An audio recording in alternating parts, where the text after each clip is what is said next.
My phone rang at 3:20 in the morning. Damn it, I was expecting a good, peaceful, and happy sleep. Reaching my mobile phone on the side of my bed didn't require a great effort. But trying to look at the screen to find out who's calling, that's the shitty part. It took me a great effort to open even a quarter of my eyes. It was Blake, my colleague from the Transportation Safety Agency where we work as investigators. When you're like me, getting a phone call early in the morning from your colleague, a bad news is a normal news. And it's a normalcy that we don't want to have.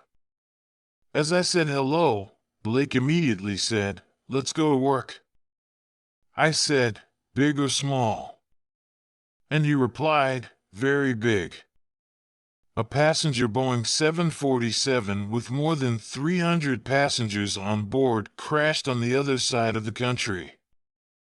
My wife was also awakened, and her instinct kicked in. She immediately prepared breakfast just for me while I prepare my own logistics for a long multi-days mission away from home. I met my colleagues at the airport, and we flew to the nearest airport from the crash site.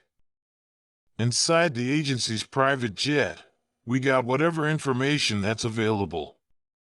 The usual stuff: flight number, flight route, number of passengers, no distress call, and reports from the police who were already at the crash site. Live breaking news were already all over the morning news channels. Video image of the burning crash site were aired, although it's obvious that the video was taken from locals with a camera phone.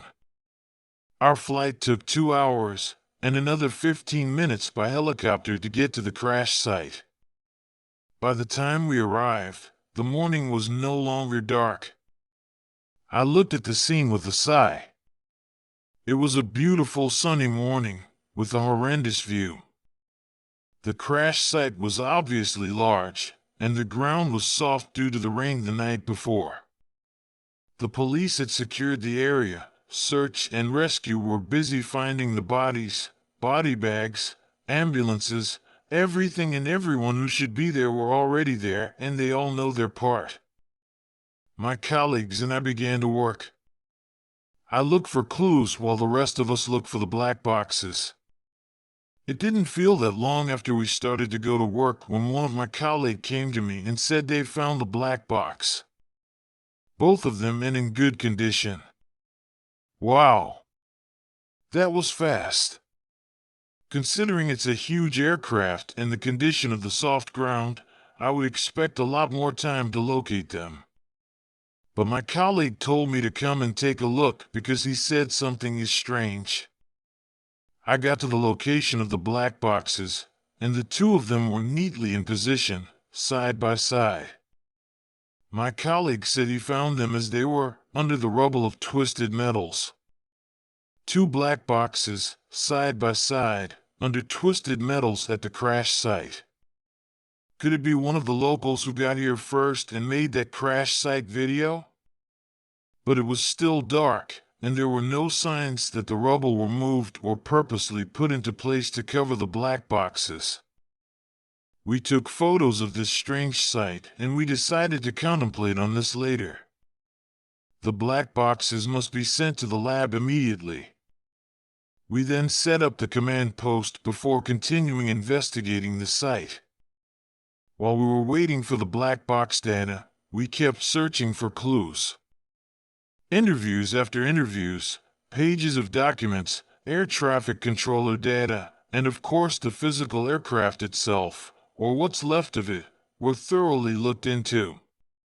One day, we received some pictures from our colleague working in the hangar where the crash parts are secured.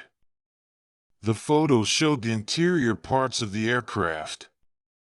We were all very surprised with what we were looking at. There were blood smears and splatters all over the aircraft interior cabin. The walls, windows, ceiling, seat tables, doors, toilets, even the cockpit. They're inconsistent with any aircraft accidents. From the cockpit to the galley at the rear end of the aircraft, blood everywhere. This sent chills to the spine of everyone in the investigation room. We decided to call the Crime Investigation Police Division and have them check on everyone on that flight. The next day, we received a report from the coroner's office. The report contains horrific findings. The report revealed that all of the passengers showed signs of injuries not relating to the accident. Whoa! What's going on here? As if excessive blood splatters in the aircraft cabin were not gruesome enough. The coroner's report then revealed that the injuries were large and consistent with animal bites. All of us looked at each other in disbelief. We looked at the photos taken by the coroner. As gruesome as they were, we had to look at them. Based from our experience, we agree that the injuries were out of place for any aircraft crashes. We took a look at the cargo manifest, and we found there were 8 animal cargos in the cargo compartment of that 747 flight. 6 dogs and 2 cats. They were on their way home from an international pet exhibition in London, and that their owners were on board the flight as well. None of the animals were categorized as dangerous or aggressive, and all had their clearance documents. Just as we were going to investigate deeper on the animal cargo, the data from the cockpit voice recorder came in. We immediately zoomed into that. We played the recording 10 minutes before the crash. There was no one talking. No sound of anyone moving or moving anything in the cockpit. But we can hear the engines. A few minutes later, the aircraft's warning system began to make some noise. We went back 30 minutes before the crash. At the start, there was a conversation between the cockpit crews. The recording went minute by minute, and there was still nothing suspicious. But when the recording reached 17 minutes before the crash, one of the crew said, "What's that?" And then both pilots were screaming. Screaming in pain. There were sounds of commotion, as if they were fighting. The scene lasted for a harrowing 2 minutes. And then the cockpit was silent, except for the sound of the engines. We couldn't believe what we've just heard. And then one of us said, "Did you guys hear a growling sound? I thought I heard a growling sound." We replayed the recording, again, 17 minutes before the crash. We listened carefully, and yes, there seemed to be a growling. We isolate the sounds using synthesizer, and it was clearly an animal growl. After further listening, there were more than one animal growling in the cockpit. We then thought of the same thing, the 6 dogs. But how? How did those dogs end up in the cockpit? We investigated the whole 9.5-hour recording starting from London. Nothing. Nothing that suggested an animal was brought inside the cockpit or even anyone other than the cabin crew being called in by the pilots. We noticed that some of the onboard cameras on this particular airline are able to record the scene. I said we should take a look at the onboard cameras. We started with the camera just outside above the cockpit door. We played back the recording from 30 minutes before the crash. We watched for 10 minutes, nothing and no one was in front or near the cockpit door. Then, at 11th minute, we could see the lights on the second floor passenger section went out. The passenger section turned dark, but the area right in front of the cockpit door was still bright. At the 12th minute, 2 dogs came in front of the door, and they sat there. A few seconds later, another 2 dogs joined and sat behind the first 2. Then, all 4 of them looked up into the camera. Their eyes were bright reddish white, and their mouths were bloody. At the 13th minute, the camera went dark. There's no camera inside the cockpit, but the cockpit voice recording at -17 minutes adds everything up.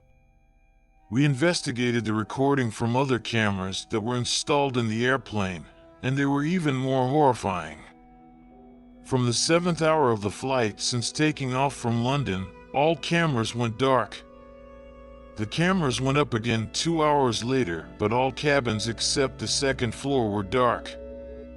No lights, not even from the in-flight entertainment screens. And then we could see 8 sets of eyes, bright reddish white, going up and down the aisles of the cabin. They walked all across the cabin freely, and no one bothered them. What happened to all those people during that time?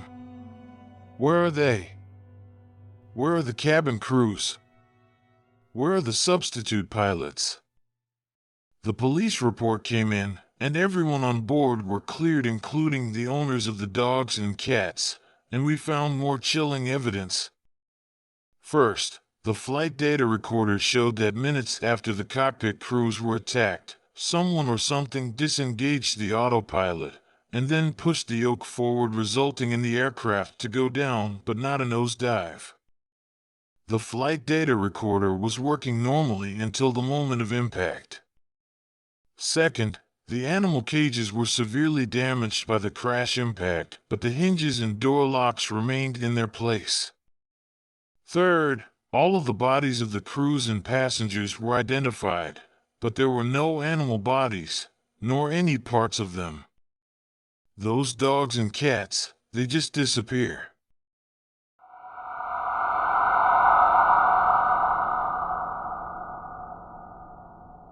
Hi, welcome to our YouTube channel, Souls Around You, and thank you for listening to our horror stories. We have more stories in our channel, so if you like it, please subscribe and press the like button. Your subscription and likes are very rewarding for us.